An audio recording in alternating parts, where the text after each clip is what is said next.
I'm James Bronson, and I'm the immediate retired president of E.B. Bronson and Company.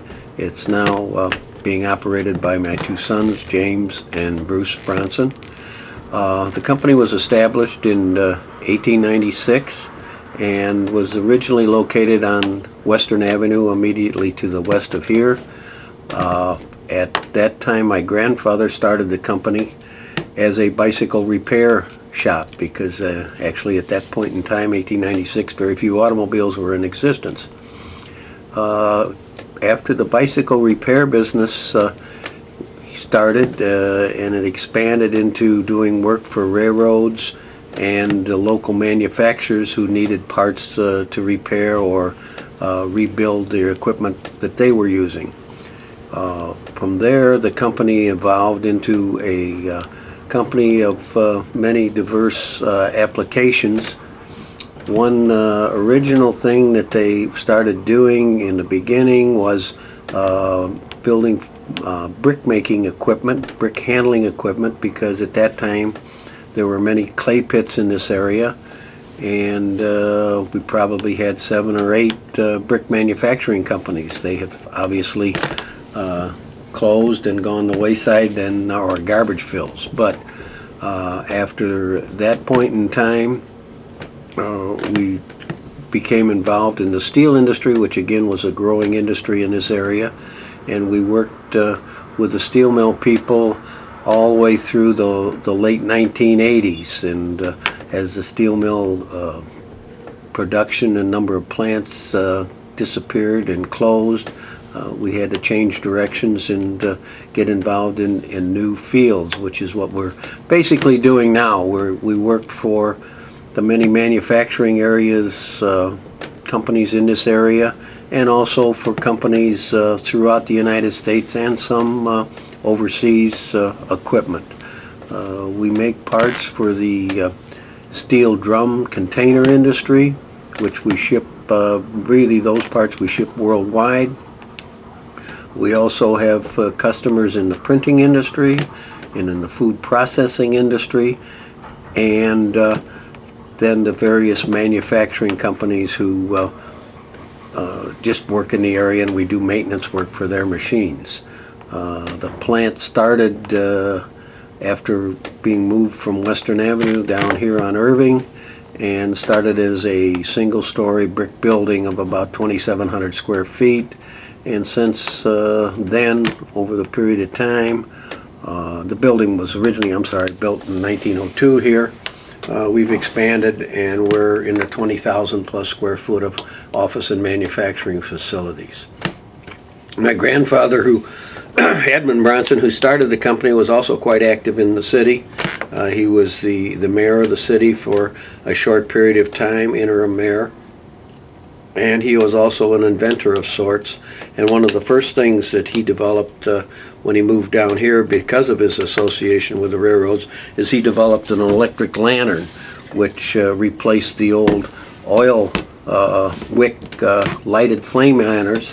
And this lantern was built for many, many years. And in fact, up until maybe 15 years ago, we used to get inquiries on parts for it from third world companies. It's no longer being used by the railroads, but it's still out there, and every now and then, as I say, we get an inquiry from a third world country wondering about availability of parts. We don't really manufacture any parts for it anymore, and there's really nothing available as far as that's concerned.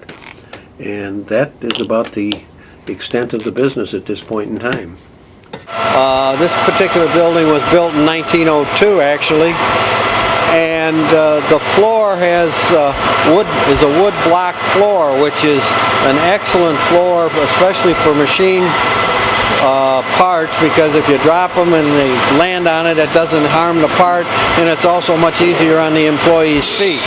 However, it's a very expensive application, and most floors today are concrete, and they have particular mats in front of the equipment where the operator stands. But this entire building has a creosote wood floor in it. What you're seeing now is a piece of equipment that type of equipment that we have. It's a manually operated engine lathe. And it's not really too much in vogue anymore because most all the equipment, which you will see later, is controlled by computers, and rather than the manual man running the equipment. This is, as I said, an engine lathe. This is a CNC lathe. It's called an engine lathe. And again, it's computer controlled. As you can see, the screen up on top, the operator takes the drawing, enters the data from the drawing into the part, into the machine, and then the machine performs the operations automatically. It's a turning machine, and he is taking and making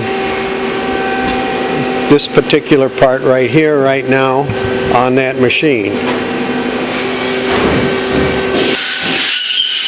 Make these pieces that you buy in like Jewel or what have you.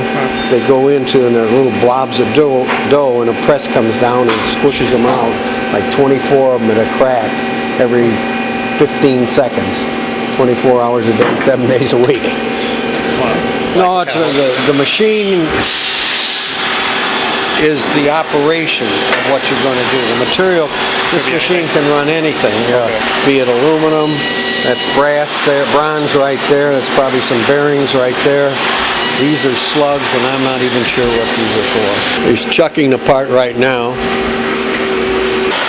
This is a CNC turning machine, and as we explained before, the machine gets its information entered into the computer on the control panel above the machine. And the part is now facing and turning a job for production. It has what you call a variable speed drive. As the part gets to the tool gets to the smaller diameter, in order to maintain the same surface feed, the spindle has to speed up. And if you watch it right now, you will see the part speed up if it is going to face, although actually he's just turning at this point in time. Has an automatic chuck that is air operated.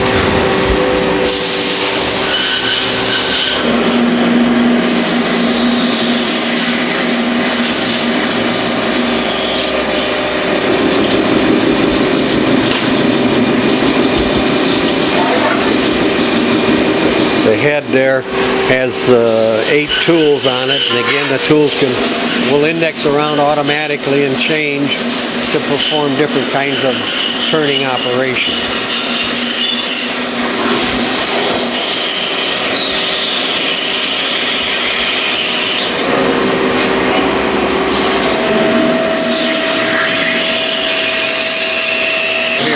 This is a second operation on this particular part. This is the part as it starts out, and the finished part becomes a part that looks like this with the turn taper on it.